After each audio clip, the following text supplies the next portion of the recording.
یا اللہ میرے دل میں نور بھر دے۔ گالوں پہ کوئی سمندر تھا جو بہتا جا رہا تھا۔ اس نے بھاگتے ہوئے ایک بار بھی پیچھے مڑ کر نہیں دیکھا۔ اگر مڑ کر دیکھتی تو پتھر بن جاتی۔ 10 بجنے میں 15 منٹ باقی تھے۔ آیات اس وقت سٹی پارک کے ایک بینچ پر بیٹھی تھی اور بار بار موبائل پہ ٹائم دیکھ رہی تھی۔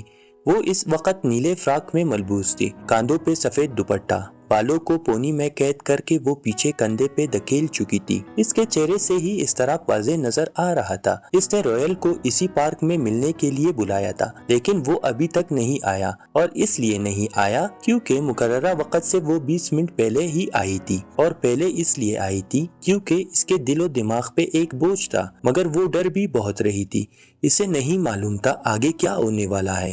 وہ جو کرنے آئی تھی وہ کافی حد تک رسکی کام تھا، لیکن کچھ کام رسک لیے بنا نہیں ہو سکتے۔ بہرحال یہ تو اسے کرنا ہی تھا۔ وہ اپنے لندن جانے والے خواب کے ساتھ سمجھوتا کبھی نہیں کر سکتی تھی، اور حالیہ دور میں اس کی راہ کی رکاوٹ یہی رشتہ تھا۔ اس نے بےتابی سے ایک بار پھر وقت کو دیکھا۔ صرف 5 منٹ ہی وقت آگے بڑھا تھا۔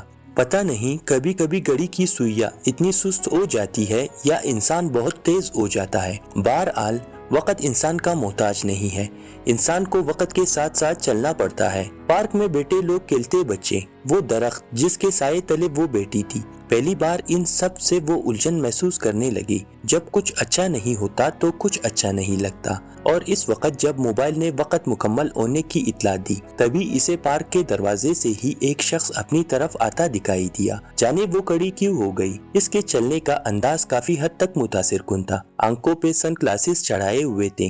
اس نے ہلکی سی چھوٹی داڑھی اور درمیانہ قد، کافی گڈ لکنگ تھا، لیکن اس حد تک بھی نہیں جہاں تک مما نے تعریف کی۔ اس نے پاس آتے ہی اسے سلام کیا۔ سلام کا جواب دینے کے بعد آیات نے اسے بیٹھنے کی آفر کی۔ وہ بے تکلفی سے بیٹھ گیا۔ وہ بھی جھجکتے ہوئے بیٹھ گئی۔ سامنے والا بندہ کافی پر اعتماد نظر آ رہا تھا، لیکن اسے اپنا اعتماد کیوں رخصت ہوتا نظر آیا؟ وہ چاہ کر بھی پہلے جیسا خود کو ریلیکس نہیں کر پا رہی تھی۔ دل کی حالت خراب ہوتی جا رہی تھی۔ جو بات وہ کہنے جا رہی تھی اس کے لیے اسے ہر قسم کی ری ایکشن کے لیے تیار ہونا تھا۔ وہ اسے سوالیہ نگاہوں سے دیکھ رہا تھا۔ ملنے کے لیے اس نے بلایا تھا تو بات بھی اس نے ہی شروع کرنی تھی۔ اگر وہ لندن کے خواب کو الگ رکھ کر سوچتی تو اس میں بظاہر کوئی خامی نہیں تھی۔ وہ ایک اچھا جیون ساتھی ہو سکتا تھا، لیکن لندن جانے کا خواب ہر شے کے بیچ میں آ رہا تھا۔ کچھ سیکنڈز اسے دیکھنے کے بعد اس نے گلا کنکار کر بات شروع کرنے کی کوشش کی، اور وہ خود کو پہلے کی نسبت پرسکون کر چکی تھی۔ دیکھیں، جو بات میں کہنے جا رہی ہوں ہو سکتا ہے وہ آپ کو عجیب لگے یا آپ کو برا لگے، لیکن مجھے یقین ہے آپ میری مجبوری سمجھیں گی۔ بنا تمہید کے ہی اس نے صاف صاف بات کرنے کا فیصلہ کیا تھا۔ وہ غور سے اسے سن رہا تھا اور اس کے منہ سے نکلنے والے اگلے جملے کا منتظر نظر آ رہا تھا۔ میں آپ کے ساتھ کوئی رشتہ نہیں بنانا چاہتی۔ یہ رشتہ میرے گھر والے میری مرضی کے خلاف کر رہے ہیں۔ جس شخص کو میں نے دیکھا نہیں، جس سے میں ملی نہیں، اس کے ساتھ میں اپنی زندگی کبھی نہیں گزار سکتی۔ لمحہ بھر کو وہ رکی اس کی تاثرات دیکھنے کے لیے۔ وہ تھوڑا غمگین نظر آ رہا تھا، لیکن وہ اپنی بات جاری رکھتے ہوئے بولی، میں ایک پڑھی لکھی لڑکی ہوں، اور ہمارے مذہب میں لڑکی کو بھی اپنی مرضی کا شوہر چننے کا اتنا ہی اختیار ہے جتنا ایک لڑکے کو ہے۔ یہ مت سوچیے گا آپ اگر پیچھے نہیں ہٹیں گے تو یہ رشتہ ہو جائے گا۔ میں آپ کے ساتھ شادی کبھی بھی نہیں کروں گی۔ اگر آپ منع نہیں کریں گے تب بھی نہیں، اور مجھے لگتا ہے آپ بھی پڑھے لکھے ہیں، ان فضول کے جمیلوں میں پڑھ کر اپنا وقت ضائع نہیں کریں گے۔ بات کے مسائل سے بہتر ہے ابھی سے ہی اس رشتے پہ نہ چلا جائے جس کی منزل نہیں۔ اپنی بات پوری کر کے وہ خاموش ہوئی اور اس کے بولنے کا انتظار کرنے لگی۔ کافی دیر تک وہ بھی اونٹ بینچے خاموش رہا۔ پھر اس کے موبائل پہ بیپ ہوئی۔ شاید کوئی میسج آیا تھا جسے اوپن کر کے وہ پڑھنے لگا۔ وہ اس پر سے نگاہیں ہٹا کر بظاہر ادھر ادھر دیکھنے لگی۔ کیا آپ صرف اس وجہ سے یہ رشتہ نہیں کرنا چاہتے کیونکہ آپ مجھے پسند نہیں کرتے؟ اس نے موبائل واپس جیب میں ڈالتے ہوئے پوچھا تھا۔ نہیں، کیونکہ میں کسی اور کو پسند کرتی ہوں۔ اس نے سراسر جھوٹ بولا۔ یہ ترک کا وہ آخری پتہ تھا جس پہ اس بازی کی جیت یا ہار کا فیصلہ ہونا تھا۔ اس کے پاس ہی درخت کے اوپر ایک پرندہ پڑپڑاتا ہوا زمین پہ آ گرا اور پھر اڑتا ہوا ایک بار پھر خلا سے باتیں کرنے لگا۔ اس نے رویل کے چہرے کو مرجھاتے دیکھا۔ اس نے مٹھیاں بھینچ لی۔ اسے غصہ تھا یا غم وہ سمجھ نہیں سکی۔ اوکے، میں آئندہ آپ کے راستے میں نہیں آؤں گا۔ وہ اٹھ کھڑا ہوا۔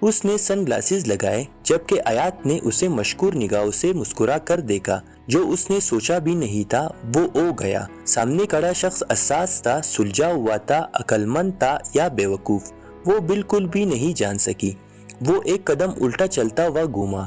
آیات کو کچھ یاد آیا۔ چوڑیوں کے لیے تھینکس۔ وہ جاتے جاتے رک گیا۔ اس نے پیچھے مڑ کر دیکھا۔ چوڑیاں؟ اس نے سن گلاسز اتارتے ہوئے حیران ہو کر سوالیہ انداز میں لفظ دہرایا۔ ہاں، جو آپ نے دی تھی، مطلب پھینکی تھی۔ By the way thanks. اس کے ماتھے پہ بل پڑتے ہوئے دکھائی دیے۔ میں نے کوئی چوڑیاں نہیں دی تھی آپ کو۔ اب کی بار حیران ہونے کی باری آیات کی تھی۔ جواب دے کر وہ رکا نہیں، لمبے لمبے ڈگ بھرتا ہوا پارک سے باہر نکل گیا، جبکہ وہ وہی کھڑی تھی، ایک نئی سوچ، ایک نئی الجھن کے ساتھ۔ پھر سے ایک نیا سوال جنم لینے لگا۔ اگر وہ چوڑیاں اس نے نہیں بھیجی تھی تو پھر وہ اگر کوئی خواب تھا تو کوئی بہت ہی خوبصورت خواب تھا۔ اگر حقیقت تھی تو اس سے حسین حقیقت کوئی ہو ہی نہیں سکتی تھی۔ لیکن خواب تو بند آنکھوں سے دیکھے جاتے ہیں، جبکہ اس کی آنکھیں تو کھلی تھی اور اسے سب کچھ نظر آ رہا تھا۔ اس نے آنکھوں کو مسلتے ہوئے بے یقینی سے سامنے والے منظر پر یقین کرنے کی کوشش کی، اور بس ایک لمحہ لگا تھا اسے یقین آنے میں، اور اگلے ہی پل اس نے مسکراتے ہوئے دائیں بائیں اپنے ہاتھ ایسے پھیلائے جیسے شاہین اپنے پر پھیلاتا ہے، اور پھر ایڑی پر زور دے کر دائرے کی صورت میں گول گول گھومی۔ اس کا سیاہ فراق بھی اس کے ساتھ گھومنے لگا۔ یاہو، میں آ گئی لندن! وہ اتنی زور سے چلائی کہ ایئرپورٹ پہ کھڑے سینکڑوں کے حساب سے وہ انگریز اور سیاہ فام لوگ اسے دیکھنے پر مجبور ہو گئے۔ وہ انگلینڈ کے سب سے بڑے شہر کی سب سے بڑے ایئرپورٹ کے اندر کھڑی تھی۔ انگلینڈ کی سرزمین کو وہ اپنے پاؤں تلے محسوس کر رہی تھی۔ آس پاس گزرتے لوگوں کو اس کی دماغی حالت پہ شبہ ہونے لگا، لیکن رک کر اس پاکستانی لڑکی کا تماشا دیکھتے اتنی فرصت کسی کو بھی نہ تھی۔ میں نے کہا تھا نا، میں آؤں گی تیری جاگیر پر، اس نے اتنی ہی زور سے کہا جتنی زور سے وہ چیخ مار چکی تھی۔ پھر اس کے منہ سے ایک بے اختیار کہا گونج اٹھا۔ خواب اتنے بھی حسین ہوتے ہیں اور یوں بھی پورے ہو جاتے ہیں، یہ اس نے نہیں سوچا تھا۔ سب کتنا آسان تھا۔ وہ اس وقت اپنے خوابوں کے شہر، اپنے سپنوں کے لندن کھڑی تھی۔ دنیا کے اتنے بڑے ایئرپورٹ میں ہزاروں انگریزوں کے درمیان میں کھڑی وہ پاکستانی لڑکی سب سے نمایاں تھی۔ اس وقت وہ سیاہ جالی دار آستینوں والی فراق میں ملبوس تھی، دوپٹہ گردن میں رسی کے انداز میں پڑا ہوا تھا۔ اس کا دراز قد اور پتلی جسامت تقریباً سبھی کو اپنی طرف متوجہ کر رہا تھا، مگر وہ سب سے بے نیاز، کسی پاگل کی طرح عمارت کے اندر رہائش و زیبائش کو اور وہاں ٹہلتے لوگوں کو دیکھنے میں مصروف تھی۔ ایکسکیوز می، یو آر آیات فرام پاکستان؟ آپ آیات ہیں پاکستان سے؟ اسے اپنے پاس ہی کسی لڑکی کی آواز سنائی دی۔ وہ گھومی اور اس کی نگاہیں اس لڑکی کے چہرے سے ٹکرائی۔ بے اختیار اس کی چیخ نکلتے نکلتے رہ گئی۔ وہ کوئی سیاہ فام تھی، بڑے بڑے موٹے موٹے ہونٹ، چھوٹے سے بال، آواز کے علاوہ کسی بھی انداز سے وہ لڑکی نہیں لگتی تھی۔ اس کے ہاتھ میں آیات نام کی تختی تھی۔ اوف، تو یہ نمونے انگلینڈ میں بھی ہوتے ہیں۔ وہ شاید یونیورسٹی کی طرف سے آئی تھی جس میں اس نے اپلائی کیا تھا۔ وہ سیاہ فام لڑکی آگے آگے چل رہی تھی اور وہ اس کے پیچھے پیچھے چل کم اور ادھر ادھر زیادہ دیکھ رہی تھی۔ کئی بار وہ لوگوں سے ٹکراتے ٹکراتے بچی تھی۔ پھر وہ ایئرپورٹ کے اندرونی احاطے سے باہر نکل آئے۔ اس نے سر اٹھا کر اوپر کی طرف دیکھا۔ کئی گھنٹوں بعد اسے آسمان دیکھنا نصیب ہوا تھا۔ آسمان بالکل ویسا تھا جیسے پاکستان میں ہوتا تھا، اور یہ وہ واحد چیز تھی جو مشابہت رکھتی تھی، ورنہ وہاں کی ایک ایک چیز مختلف تھی۔ اس کا دل چاہا زور زور سے چیخ چیخ کر آسمان کو بتا دے، میں انگلینڈ آ گئی ہوں۔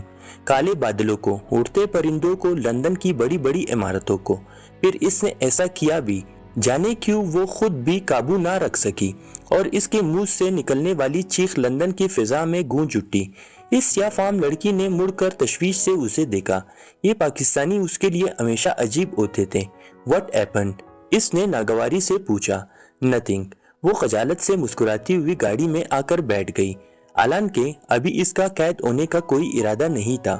وہ وہاں کی ایک ایک چیز کو چھو کر محسوس کرنا چاہتی تھی، لیکن خیر ابھی بہت وقت تھا لندن کو دل اور آنکھوں میں قید کرنے کے لیے۔ لندن اس کا خواب تھا اور یہ اس خواب کی تعبیر۔ ایک ہفتہ پہلے جب اس نے رویل کو رشتے کے لیے منع کیا تھا تو گھر میں اس موضوع پہ دوبارہ بات نہیں کی گئی۔ اسے سر سے مانو بوجھ اٹھتا دکھائی دیا۔